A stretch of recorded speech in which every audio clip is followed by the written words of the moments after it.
to ignorance and confusion.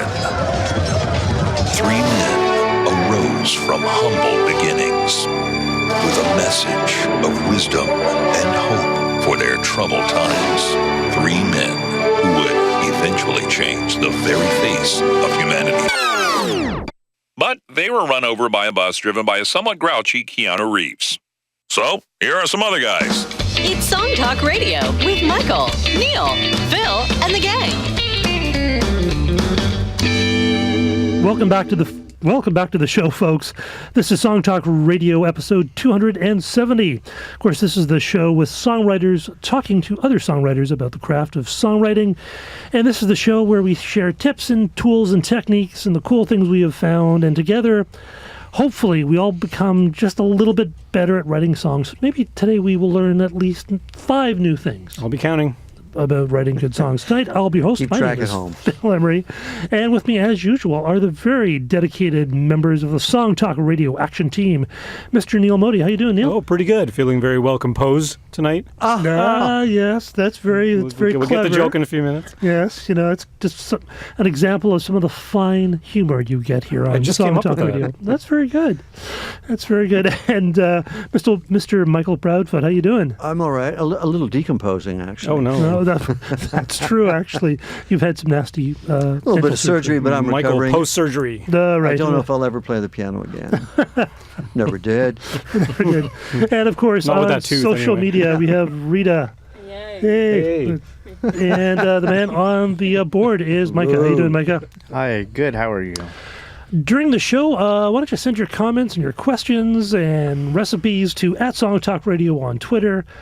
Send us an email at feedback@songtalk.ca, and we'll share those questions and thoughts with the audience. And please, why don't you visit the website at songtalk.ca and find out how you can be a guest on our show.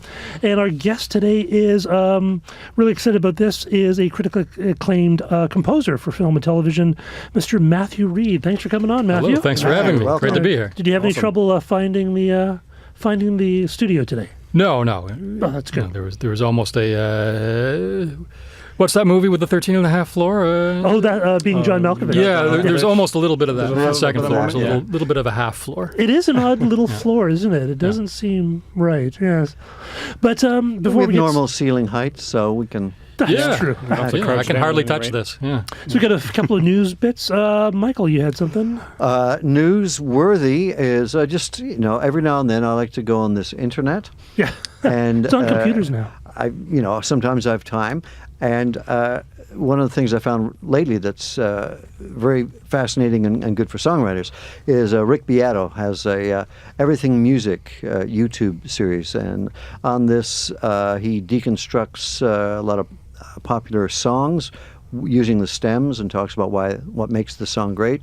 And he also has another part of his site where he goes through chord progressions and modalities and all kinds of things like that I think could make anyone a better songwriter producer or mixer. Yeah. Or a human being, really. Yeah. And he's a really enthusiastic guy, especially when he gets excited about bands that he loves. Like, you can tell he's really passionate about it. And he's always switching in his videos. Like, he'll demonstrate the melody on the piano or sing it out or show the chord progression on the guitar or something. He's a pretty amazing musician. He's a very, very talented musician, and he knows the stuff inside and out. And he goes and he flip-flops between the music theory side of things and the production and the arrangement.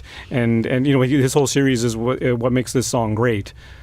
Yeah, and you find out neat things, like there's a Police song, Every Breath You Take, which I didn't realize is basically a whole bunch of drum loops, except for a couple of the, like the hi-hat is live and a few other things. I just saw him do the one this afternoon on A Whole Lot of Love, Led Zeppelin's Whole Lot of Love. Yeah. Oh, really? And of course he's soloing John Bonham all over the place, and listen to this drum fill, and how it's jazz based. The fills are amazing, right? And one thing I didn't realize, the bridge in that song, they're using a theremin, which I didn't know before. Really? There's like all these affected guitars and stuff going on, but there's also a theremin in that bridge section. Did not know that. Matthew, are you aware of that site at all, or? I've heard of them, and I've probably watched a few. Yeah, but just stumble upon. You might understand some of the more technical things he's talking about. Yeah, sometimes he goes through it pretty fast. It's like, did you notice that was a Dorian? Oh my God, it's. I gotta tell you, I still don't. I understand modes in a very abstract, conceptual way, but I don't actually understand them in a practical way. Right. Must admit, it's something. I know I use them all the time, but I don't know that I'm in Phrygian or Andorian or whatever. I just go to that other chord, that melody with the sharpened fourth or whatever it is, because it sounds good, and then whatever it is. And then someone else will tell me, oh, you wrote this song in Lydian. I'm okay, if you say so. It's one of those things where I know when I hear them, but I have no idea what they are. Real. I couldn't explain what it is. Yeah. Matt, are you familiar with these With the modes? the modes? And I figured you might be. We actually kind of a did musically educated fellow, aren't you? Yeah, but I mean, it's weird. I don't get to talk about it as much anymore. I've been in the comedy world for so long as a musician, so this sort of weird person between worlds. So we talk comedy, and I had to really learn a way to communicate to my performers when I was teaching them songs and whatnot, to communicate without musical jargon, because musical jargon is jargon. It's they don't make weird. it It's weird, esoteric, Yeah. sometimes People pretentious inside sounding the language. industry. Sometimes they're speaking in Italian, and Well, we'll direct our listeners. We did have a show several months back where we explored all the modes, and it was Jeff Greenway who was on the show, right? Piano player, singer, songwriter, composer, and he actually demonstrated, like, with example songs, like this is a song in Dorian, this is a song in Lydian, this is a song in Mixolydian. He didn't do one on Locrian, I don't think. That's the heavy metal That's one, right? that's like Metallica and stuff. They use Locrian. That's good. lots of tritones. Well, yeah. Right, and of course, we're very excited about our Rocket Man ticket contest. Yeah. This is our last night of giveaways, This will be right? the last night of giveaways, as a matter The of fact. movie, it opens on Friday, but you can get an advanced screening tomorrow night if you know the right people. And turns you're out listening we're the to right people. Yes, you get to join the SongTalk Radio family as we go out and watch the new Elton John biopic, Rocket Man, which I've made a point of not seeing any reviews or paying attention to anything. I'm going totally cold. And we want to send a big thank you to the kind folks at Paramount, who came out and gave us posters and swag and a whole bunch of great stuff. And the tickets. And donuts. And the tickets. And donuts, yes. So thank you, Paramount, because you guys are awesome, and I hope you are enjoying it. So how we're going to do it? We gave out a set of tickets at the meetup on Sunday. Yeah. There was a fellow at the meetup, Eugene. So congrats, Eugene. He won a pair of tickets. And our good friend of the show, Mike McInnes, was at the meetup, and he won one of the big posters. Michael, I've been in many user groups with Michael, and he usually wins something almost all the time. It must be very rigged. annoying. He's very lucky. I think he's just one of these lucky people. We also gave away some of the posters, which was good. Yep. So people like that. So we've had people enter in last week, and so we're going to pick from them this today, and then at the end of the show, I'll tell you what. At 9:00, I will. We will choose if anyone wants to send in a contest entry during the show. Right. At 9:00, we'll choose the final pair of tickets that we will go. So at the end of the show, we're going to give out a special email. So Yes. you send us a note to that email. Yeah. Well, I'm And actually going to give it out at the begining because, Okay. so if you some send an time. email to rocketman@songtalk.ca, that's same email from rocketman. last week? Yeah. Okay. At songtalk.ca. Makes it easy for us. Surprise. And, because I can tell when stuff comes in. Yeah. And you'll be entered into the contest, the drawing for these 2 free tickets, and then hopefully we'll go for maybe a beverage afterwards and talk nice. about the film. You have been avoiding reviews, just let me tell you. I haven't, and they've been pretty fantastic. I've heard Well, good there's no things. point in me seeing the movie now. Thanks, Yeah, you totally ruined it. Well, it might be Spoiler alert. fantastic in a way you hadn't realized. That's possible. So if you didn't win, I want to say thanks. We had some really nice messages along with the contest entry, so thanks very much. And Well, if they we wish didn't we win, could they give can enter everyone. again, right? Well, that's true. That's true. You could. So the winner of last week's Draw. Tickets. draw is Daryl Evans. So thank you, Congratulations, Daryl. Daryl. So we will send you an email, and hopefully you can join us tomorrow at the show for an advanced pre-screening of Rocket Man. How's he supposed to find you? You can be wearing a big red hat or something, Phil? Or? Well, he can see us on the radio. You can see us on the website. That's So, true. yeah, you look just like you do on the radio. I do. I'll have different shoes on. Without the red curtain. Yeah, except the red. I will have to for the carry red around the red curtain. It's So a very anyways, powerful red curtain. Isn't it? yes. Both sides that you guys have here. All sides. It's very Right, so dramatic. that's send an email to Rocketman at songtalk.ca to enter for the final set of tickets Pair of tickets to Rocket Man. to Rocketman on tomorrow, which is the 29th of May. That'll be in Toronto. It has to be in Yeah, Toronto. downtown Toronto at the Downtown. Scotiabank Yes, Cinemas. right. John in Richmond. Yes, John and Richmond. Over the Michael's right. thing. So let's talk about our guest. We're really Yeah, excited enough of the because we preamble. like getting lots of different kinds of music on the show, and very often we wind up just having pop or rock or we had some R&B last week, which was pretty cool. We had some modern steampunk R&B. the week before. Yeah, that's true. Not that that's the type of But this music, time but- we're getting into film and she's television. dressed. So let's settle down, guys. Our guest is Matthew Reid, and he is a critically acclaimed, award-winning composer for film, television, games, and theater. His funny songs have delighted almost 1 million people during his tenure as composer for Toronto's world-famous Second City Comedy Theatre. His comedic musical, The Second City Guide to the Symphony, has been performed by top orchestras across North America since 2014.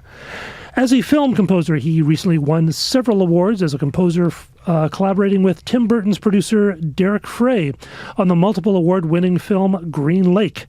Currently, he's completing the score for the 9/11 feature documentary No Responders Left Behind, constantly creating production music tracks and finding a little time to compose classical chamber music. Matthew Reid, thanks for coming on the show. Great to be here. Ooh. Great to be You here. sound very busy. Thanks for making Wow. time for us. Yes. Yeah. So I know there's lots of people who want to compose music for film and television. So how did you wind up doing that? Because it seems like it's a great gig.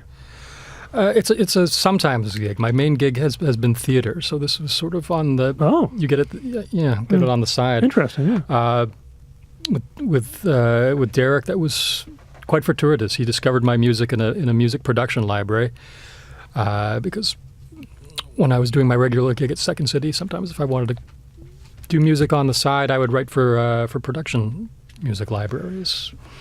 And Derek discovered my music, and I ended up finding out who's this guy who bought all my music and talking to him, and we had a mutual love for Pee-wee's Big Adventure and other Tim Burton films. So he asked, "Do you want to do that?" I was using these as specs for spec score, but how'd you like to throw in some other ideas, or maybe have a look at it? And I ended up scoring the film, and it ended up being very successful as far as little short B horror films. It's very much a pastiche. A pastiche. What's the film called? It's called Green Lake. So it's Lake. his love of like 80s horror films. Oh, dear.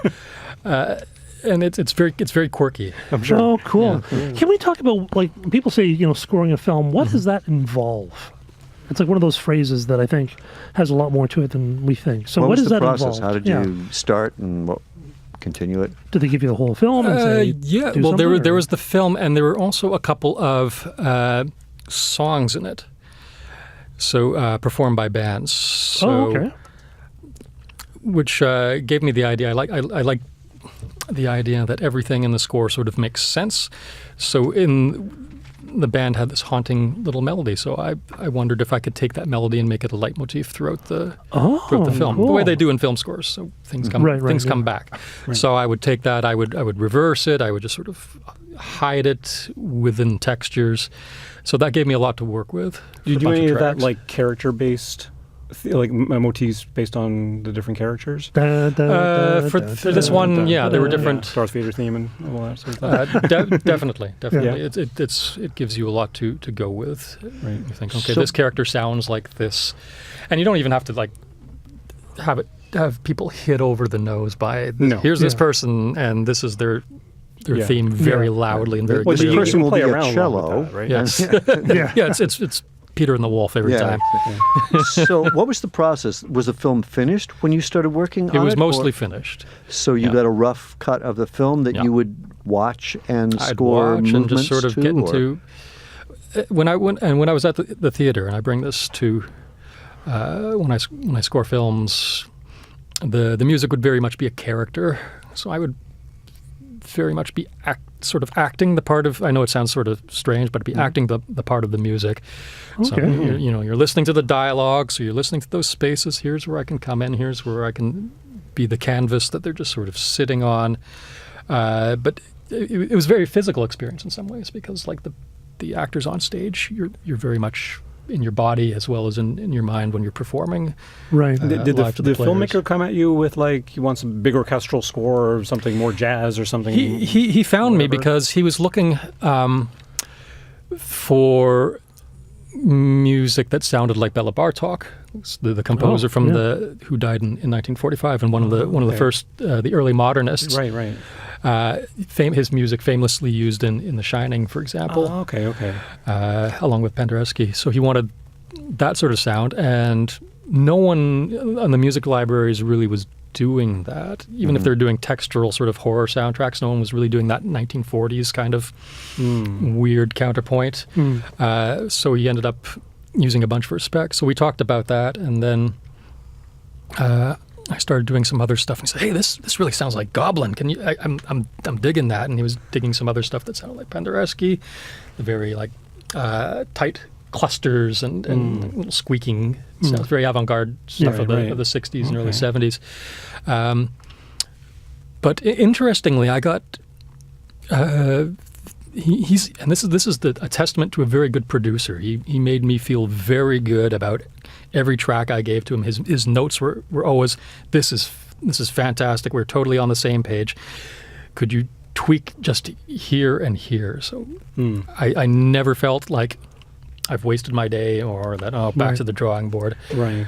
And you must get that kind of feedback too, where they don't like it but they don't know why, kind of thing. Has that ever happened? I've been extremely lucky, but I suppose it's because I haven't worked in that many films. So the films that I have worked in, I've been sort of in a theater context. Is it ever? I've been extremely lucky. I had a remarkable amount of creative freedom at Second City, and I think partially it's because Second City. Sorry to interrupt.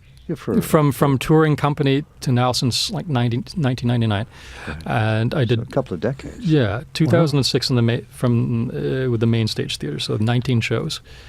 Part of the freedom probably comes from people not quite knowing what it is that I do or how to do it. There was a lot of trust, which was wonderful. Right. So in terms of people knowing what they want, like, is it sort of, I don't know quite how to put it. Well, let me put it this way. Like, the interesting thing here is that, like, most of the guests we get here on the show are writing songs for themselves primarily, right? And they're not part of a larger project, right? A theater piece or a comedy show or a film or something like that. So someone's in a lot of senses, someone's asking you to do this. Whereas most songwriters we get on the show, no one's asking them to do it. Right. Yeah, it's a different process. I think I've been lucky also in the sense that the people who do ask me, they know who I am and what I do, and they have a pretty clear idea of what they want, and they're good at communicating that. Right. And so I know, okay, so you want that genre, you want that style. Right. So the communication is good. Good. So when you worked for Second City, when you were doing that, you were scoring the live show live. Yes. And a lot of it, all of it was predetermined what you were going to do, or did you? I mean, there's improvisation at times. Right. So are you At also times. musically improvising to go with it? It's the Second City process for creating a show is very interesting. Most people think of Second City as purely improv, and we do every night there is an improv set, which is pure improv, and I would be creating the score on the fly. As far as the comedic reviews we do, we write the shows mostly through improv. So rarely does someone come with a script in hand and say, "Learn this." They usually what we do is we perform the existing show during the day when we're in the writing process. So we perform that existing show, and then in the evening we do an improv set, and then we will revisit some of those scenes and start to shape them and find out, okay, what worked? Right. Was that improv magic, why we got that huge laugh, or is there something really in that? And we'll revisit and revisit and revisit, and then we'll start to take these new scenes once they're ready, take an old scene out, plop the new one in until we have a brand new show. And at the same time, I'll be creating the new score. So a lot of it, I didn't like to leave a lot to chance. So a lot of it was scored, and I used to love to create, almost like in the sense of the old player pianos, where you'd hit the button and the monkey Yeah. would slam the cymbals. Only I'd hit a button and I'd get a little string section to accompany my piano playing, or another thing I'd be playing live, or a little loop, and of course needle drops. So yeah, Did you go through the Second City program? the conservatory. The Second City, improv. Yeah, They have a conservatory? they do. Yeah, for living. it's- I was almost on that stage. I actually had to fill in a couple of times in emergencies on the road. Wasn't it the really? Second City, the comedy troupe? Yeah, as an or- actor, Yeah. you went As an through it actor. as a Oh, trained an actor. Oh, yes, you Okay, actually, I see. you actually went through the Second City program then. Yeah, But you Yeah. have a musical education. I do. That's my And you just got university corrupted degree. by comics and actors. Right? Yeah, but I got corrupted by comics when I was a little kid. There's actually a CBC show of me in the archives. I think it called Going Great. A young Keanu Reeves was one of the correspondents on it. Okay. And I don't think we're on the same episode as Celine Dion, but we're doing it's our child sketch troupe, and I was singing some goofy songs. Oh, that's great. I was almost a feral child.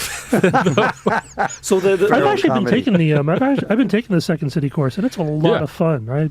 Oh, cool. I highly Yeah. recommend it. It's a blast. Yeah, it's wonderful. Yeah, It's a it's wonderful good fun. Great experience. ex- So Even the- if you don't do comedy, it's great for being in the moment. Yes, In yeah. all Yeah. aspects So of your the life. music you brought into the show today, that's your own chamber music, or what is that? What's the context for that? One piece, the piece Melancholy, is chamber music, and the other one, Snow Angels, was written for a musical that did not get picked up, but we had high hopes. We had two very cool table reads, and I think I brought that particular one because it's idiosyncratically me. I think when I'm writing in a more popular Right. vein. Well, let's listen to that one after the break. But the first one, there's a shorter one you Yeah. brought. And that Melancholy. one's called Melancholy? Melancholy. Melancholy. And what's this one about? Was this Well, actually, it's very complex. There's a lot of numbers. If you want, I'll explain what I did. And a lot of this is just. That's why you're here. That's why I'm here. That's right. We're talking shop. Yeah. Finding, experimenting with music, finding out if I do this, what kind of sounds will I get out of this? Is this something that'll work? Is this something that's interesting to listen to afterwards? The stakes are high right now. So this was an idea for composition I had back when I was in university, and I wrote a piece using this system that I developed, which was to take. I wanted to use just 4 notes in my composition, and if you take 4 notes, you can play each of these 4 notes without repetition in 24 different ways. So let's say C, D, E, F. right? Right. So C, D, E, F, C, D, F, E, Right. C, E, F, D, et cetera, et cetera, et cetera. Right. You can only do those. There's only It's like 24. it's a numerical combinations. combination. Yeah. And so, Okay. With 3 notes, you can do it only 6 times, and Right, then right. it goes further. So 4 was a good number also because it's a multiple of 12. There are 12 Yeah. notes in the scale, so I could do 3 pieces that, or three sets of pieces that covered every note in the scale. Oh, I see. Okay. Yeah. Cool. So that's what this is. So this one, This is one of them. this is one of them, and it's a little simpler because really, what I'm first starting to explore the idea of what to do with it. For the first time, there are 2 sets of pieces that I do later that get a lot more complex. So So you can basically, take you're using 4 notes, but the sequence of the 4 notes is changing throughout the piece. Like That's right. you never repeat the same melody, the exact same melody. Well, that's the thing. twice. So if I wanted to create a motif, I would have to find a way to juggle. So one line would take 2 notes, and then perhaps another line from another instrument would take the other 2. some 2 notes. So then I could poach from another instrument's line. So there's a lot of Oh, there are a lot cool. of charts. Well, let's take a listen to It's it. a lot less complicated and a lot less mathematical sounding, but that's what's going on. Lots All of right. numbers. Well, let's take a listen I to wanna it. hear it. Yeah.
For those just joining us, you're listening to SongTalk Radio. We're streaming on songtalk.ca, and tonight our guest is film and theater composer Matthew Reid. Don't forget, we'd love to hear from you, even during the show, especially during the show, or after the show, whenever you like. So tweet in your thoughts and questions to us at SongTalk Radio on Twitter, or send an email to feedback@songtalk.ca. We'll share your questions here on the show. And of course, tonight, if you want to win a pair of tickets to the pre-screening of Rocket Man, the Elton John biopic, send an email to rocketman@songtalk.ca. Yeah. And we'll Be do entered a, in. we'll do a randomized draw. Yes, we've already gotten 2 entries in. All right, send them in. already, so- Take your chances. And coming up on SongTalk Radio next week, June 4th, a special episode on SongTalk Radio, Songwriting for Beginners. Yes. Gonna It's going to be that. strip it down to the... Yeah.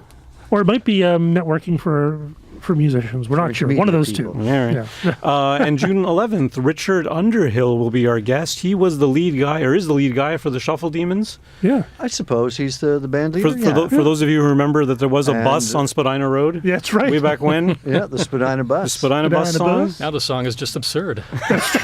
All the kids are like, pretty "What's silly to Spadina begin bus? with." What are you talking about? It's a streetcar." Spadina cars, but this doesn't work as well. You know? Well, Yeah. Get out of What my is house. Roach is still pretty. And apparently, that's true. That's apparently it's irrelevant. Spadina. That's It's not irrelevant. Spadina. Spadina. Well, I say Spadina, you say Spadina. It's Yeah. Spadina. Well, the song Spadina I bus. say so- Virginia, you say. Yeah, anyways. the song has got the final verdict on how to I say pronounce I say Spadina. omnibus, so it's, Yeah, it's omnibus, bad for yeah. me on both ends. Spadina right. omnibus, I used Right. to say.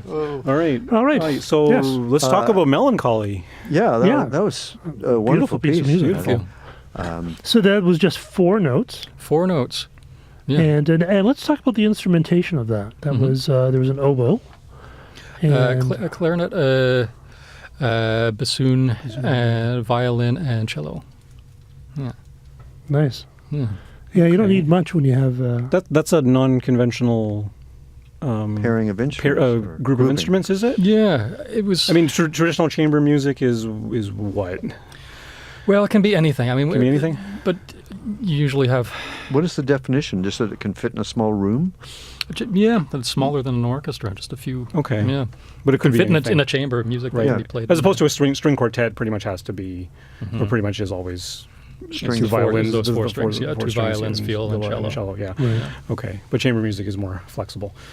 Yeah, I mean, it can be any Anything. combination. I Cool. think this particular combination came about. There was a contest, and I think I could choose from a small roster of instruments. So I was looking for different sort of textures and sonorities. I could mix my winds with Right.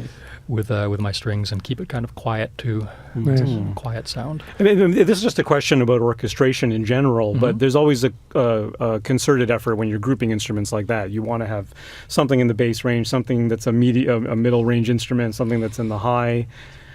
Generally, like if you're trying to go across a whole spectrum. Sure. Well, yeah. If you want to go across the whole spectrum of notes, I mean, it's really anything goes, and you can put a whole bunch of piccolos together if you want to you get that really want sound. to. Of If you want to four get that light piccolos. sound, yeah, you know, it's Yeah, if you're going for a particular type of 20 sound, or tubas. what can I do with 4 piccolos? Yeah, well, they do that. They have there are tuba ensembles. Right. Um, Okay. yeah. When you're doing Yeah. your music for film, are you what actually winds up on the film? Is there an orchestra that's playing your score, or are you doing it?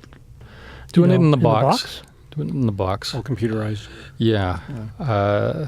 You get an orchestra, and it's got to split the money. Well, I just wondered They all want a piece of me. because if you do it, with an orchestra, you have to, of course, write it out, which of course is another whole thing. Yeah. But so what are you using for your sounds in your box? 'Cause they sound pretty good. I've fallen in love with Vienna Symphonic Library, and I know some people think it's a little old fashioned, and and I do like the other libraries. I do love Spitfire has some wonderful sounds.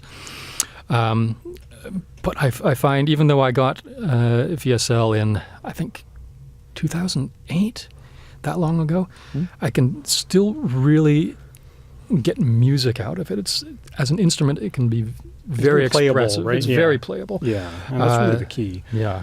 Yeah. So let's talk about the actual process of doing the film, because I'm always wondering how that works. So are you do you load up the video in your DAW and then you sort of play along with it as you're watching That's it. Yeah, or- I'll jam along. I'll use my Second City training and just play something in real time.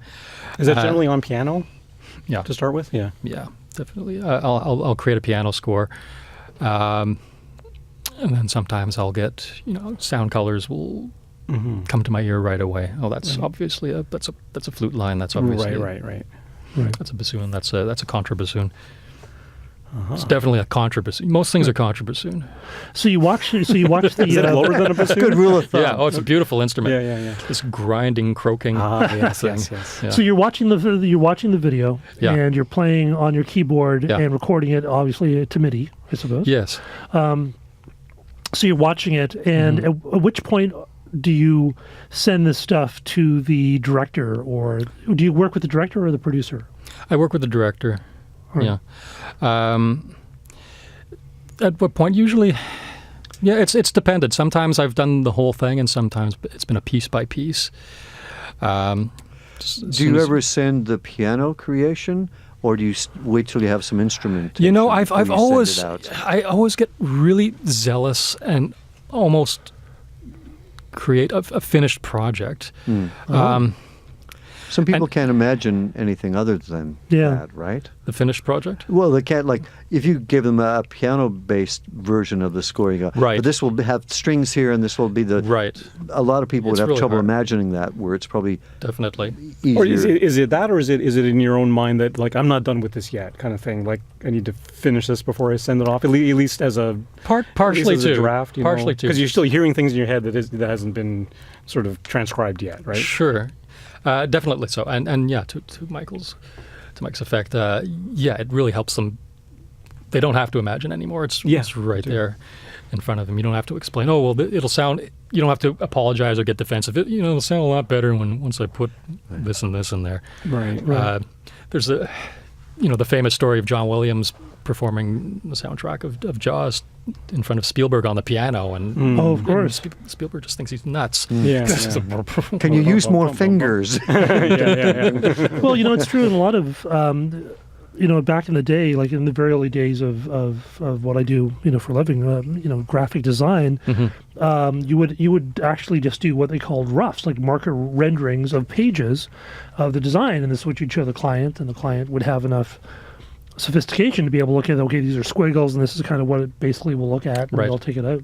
But now that doesn't exist anymore. People are used to, so you can't even come up with a rough idea because you can't say that, well, this is just a rough idea. It needs to be pretty close to finished before people understand what you're talking about. There's a lot of fast, especially with production music and like cattle call production music, where they need something by literally tomorrow, like a full piece. Hey, we need an orchestral piece, 2 minutes of for such and such commercial, Right. Wow. such and such a vein. So you got to make that full produced piece in like 4 or 5 hours. Wow. I guess you get pretty good at it because you've done it so do. many times. So you can Yeah, it just, becomes that 10,000 hours thing. So Yeah. yeah.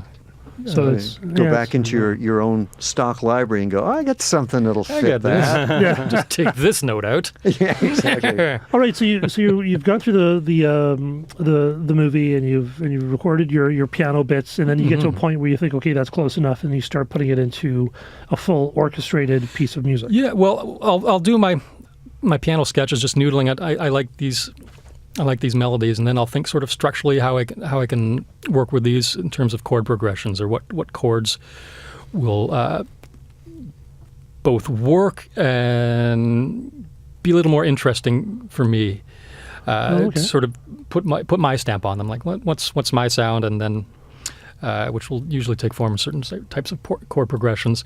And then if it's more complex, which sometimes it is, I'll actually go back to pencil and paper and start jotting down if there's counterpoint, Oh, really? or Okay. a lot of parts doing a lot of things. And then I'll just start scoring in real time. So I'll start, okay, so this is a violin part. And then at this point, to add some more color, I'll put a flute at an octave, or I'll put a clarinet in with it just a little bit, let that soak in, and put all my sound effects. Green Lake was there were a lot of atmospheric sounds, And as well as drones traditional and drones, as well as the traditional orchestral instruments. There are a lot of that you used as part of your music, as your composition, as That's the right. soundtrack? Yeah.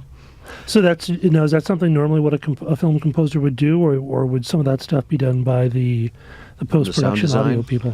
Sound design people? Yeah, I mean, even John Williams had someone who orchestrated his works, and it was purely a time thing. I mean, obviously, Mr. Williams can orchestrate, but his job was to compose, and it was often, and even Leonard Bernstein with West Side Story, when he wrote the music.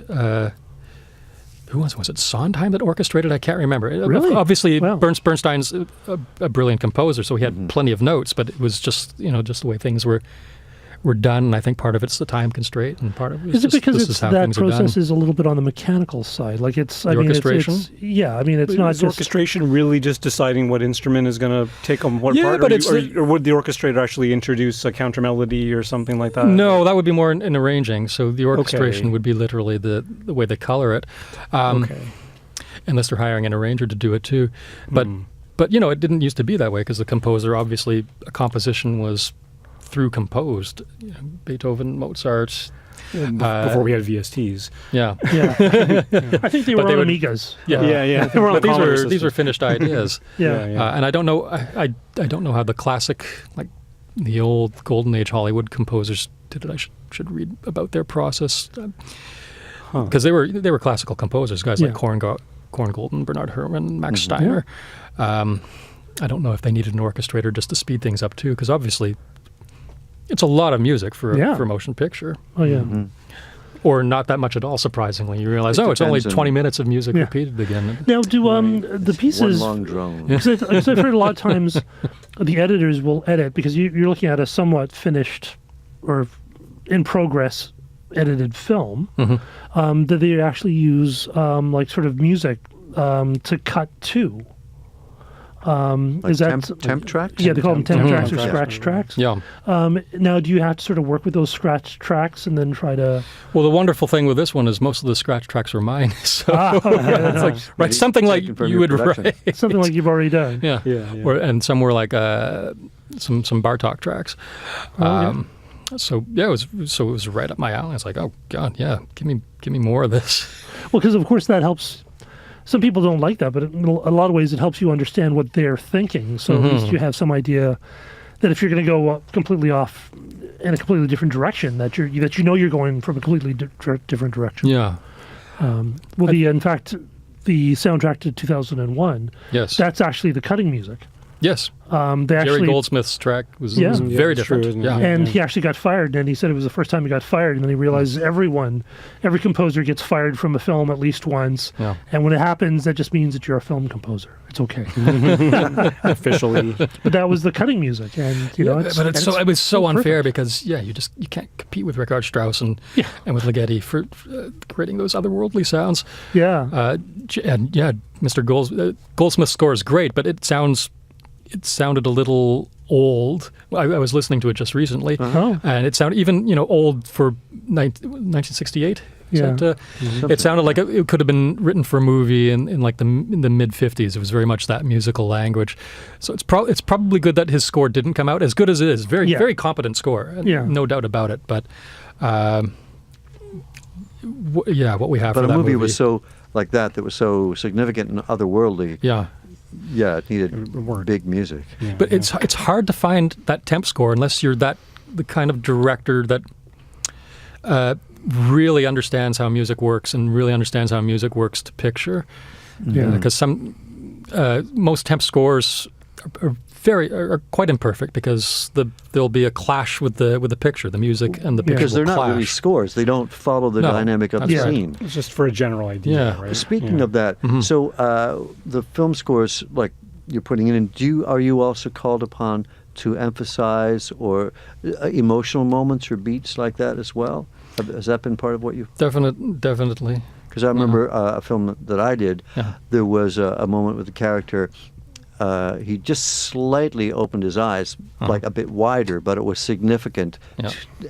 What he was hearing, how it was changing, how he felt about the other person, and it wasn't until the music was under and it really, reinforced that.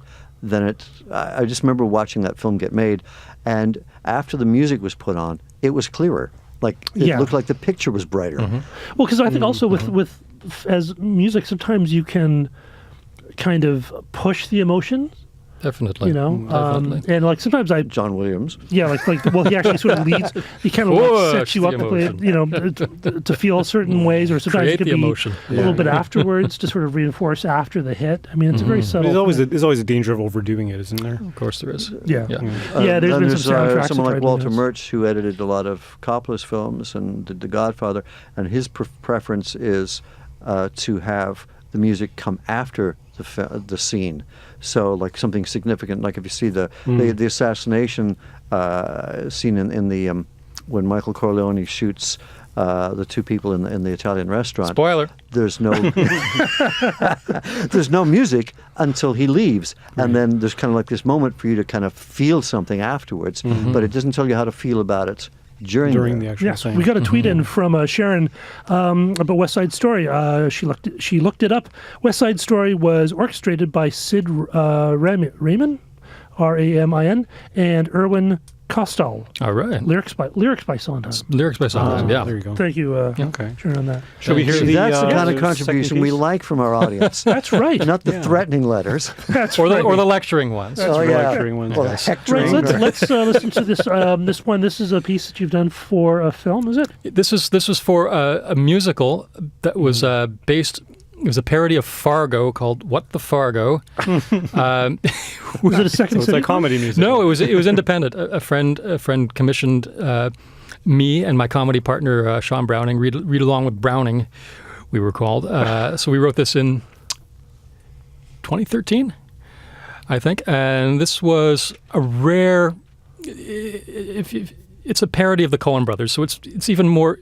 We had to surreal the Coen Brothers in order to try to make this thing work. So there's a lot of weird songs, but then this song is at a very poignant moment. My friend wrote the lyrics. I didn't bring them with it. This is an instrumental version.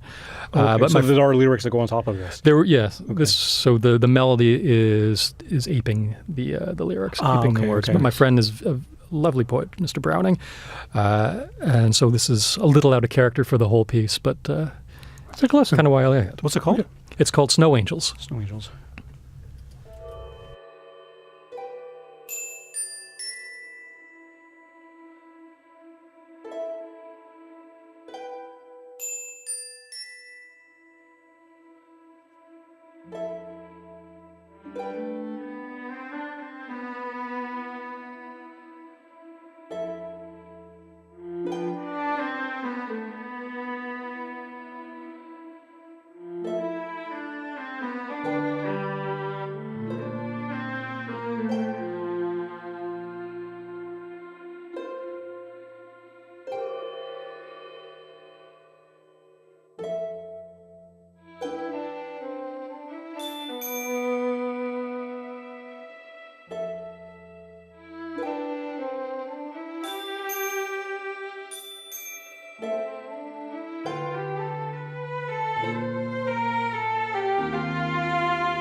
All right, and that was Snow Angels by Matthew Reid here on Song Talk Radio.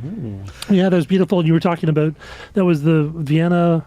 Vienna Symphonic Library is the sample library I still use after many years. And you said you had a bit of an aha moment with working with that particular VST. I was able to get a lot more out of it by figuring out how to expand the volume range. I realized that I was not going to a full silence. I'd had a setting that was not allowing a full silence, and so my dynamic range was a lot smaller. So now with this full dynamic range, I can get a lot more expressivity and create, even compositionally, create some very interesting textures just with little swells that come out of nothing and then vanish back into nothing. Nice. And it's as you say, it's not just because you're using the velocity, it's not just the volume, but it's actually like how hard they hit the bow, because that's right. When you have an instrument, the harder you hit the bow, it's going to change the timbre. Yeah, so you can express emotion. That's right. Of the player more clearly with Have you synthetic spent instruments. time? You spent some Have you time done with time? real orchestras and yes, and a so lot. you're Yes. quite aware. Do you play any stringed instruments yourself? I played rudimentary guitar. I never really got good at that, but I always used to play it. And I played violin briefly in university as one of my course requirements. Right. And sort of just got a handle on what's possible. So when I don't do it as much now because that's sort of a time luxury. Like thinking, what is possible? Well, anything I can do on the keyboard is possible to make this violin do.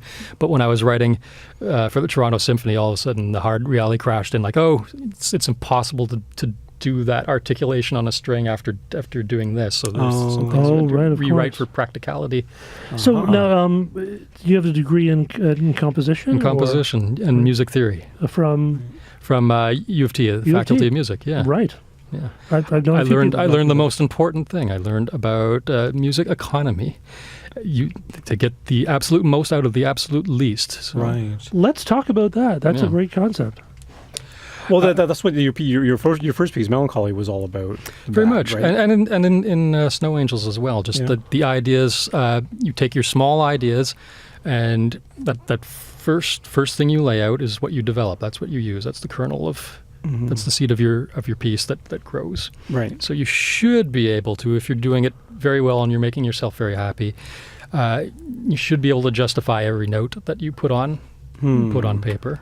It's kind of like an improv thing too. There, you bring in one idea and expand it. You don't just keep piling on other ideas. Right. You and if you do, then that's a different sort of piece. So you have to be able to justify the fact that you've got all these things piled on. right. It's As called opposed to progressive rock. finding something solid in that one beginning idea. Right. I think that's one of the common things, actually, for I think most musicians and most people who are young at playing in bands, is that they almost always play far too much. Mm-hmm. And that's a very hard lesson to learn, that you should mostly shut the hell up as a musician, because it is the spaces that makes, and it's that economy of notes that's like getting more out of less. We just lost a couple of Prague listeners. Yes. Yeah. No, but it's an idea about composition, but it's an idea about songwriting as well. Is about filtering and about just sort of focusing in on one particular distilling it down to a pure state, and then and like you say, extrapolating outwards. Like when Frank Horvat was on the show several months ago, where he was doing a very similar thing. He was just picking very particular notes, and every piece had just those notes. That's right. That sort of thing. But songwriters do that all the time when they're constructing a lyric about one focused idea, and we're just talking about it in terms of the musical language as well, right? So Snow Angels, for example, is all about this, basically about an ascending line, and then getting farther away from what its key area is supposed to be. Oh, really? The tonality sort of is vague off the top. It could be an A minor, or maybe it's an F. I keep it blurry, but there's the sense of moving up towards A from F, but then it drops down to E flat, which is a tritone, then makes its way slowly up and tries to get to some sort of tonality. It's in G minor at this point. And then These are very eventually- gradual shifts, aren't they? They're Yeah. not, you're not like just changing key at a pivot or something. No, well, the fun thing of being able to play with chord progressions is making them sound like they really fit tightly Yeah. with the melody. So the melody, even though you might be going all over the map tonally, the melody still seems, that's still Makes hummable. sense. Yeah. I can sing that, and that makes sense until you try to hum it and you realize, what happened there? Like with some Radiohead melodies, for example. Yeah. Like all Radiohead Right. melodies. Let's be honest about that. I'm sorry, Heather. Anyways, you can hear the band, and that means that's all the time we have tonight on Song Talk Radio. Special thanks to our guest, Matthew Reid. Thank you so much, sir. Thank you so much, guys. Great I to be really here. want to have you on because I have 500 million other questions that I want to ask you. So we got lots more to cover. How can listeners find out more about you and get more of your stuff?